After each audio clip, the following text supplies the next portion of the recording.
Marriage versus partnership. Hey everyone, it's Lay. There's a huge difference in these two words, and a huge difference in the meaning of these two words. So as young adults are considering, I don't want to be alone anymore, it's very helpful and useful to consider the difference in these two words and what you really want. Marriage traditionally is roles, which are going away now in the new world, in the world that's being created for the future.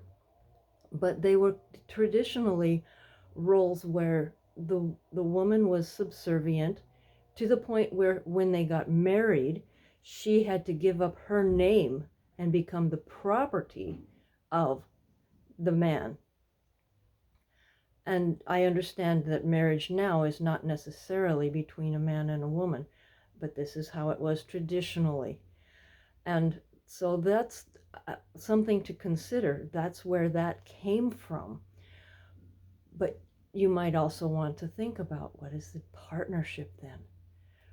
Partnership is two equals choosing to come together and use their uniqueness as well as their togetherness to make this unit work.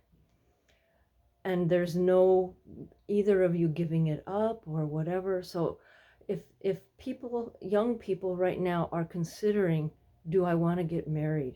Because it sounds so romantic. It sounds like, oh, they're going to love me for the rest of my life. That's a lie, and it's a limiting belief on your part.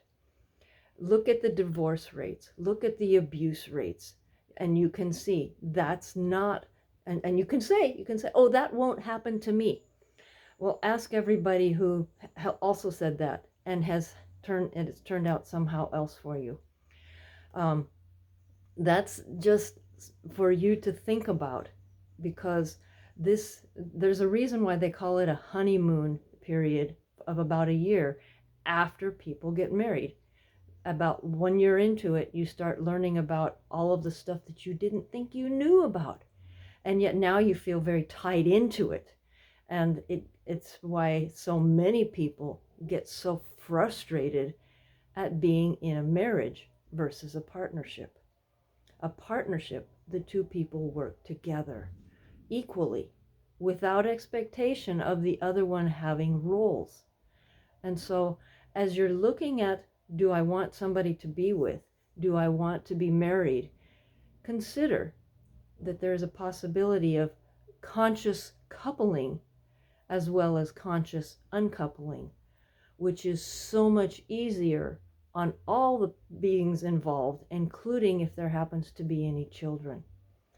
Conscious uncoupling says we're moving apart, but we're partners, and we still have responsibilities if there happens to be any children.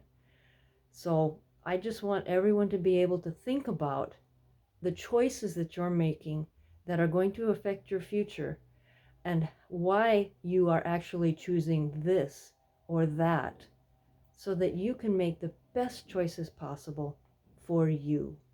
And with that, go out there today and live your best life.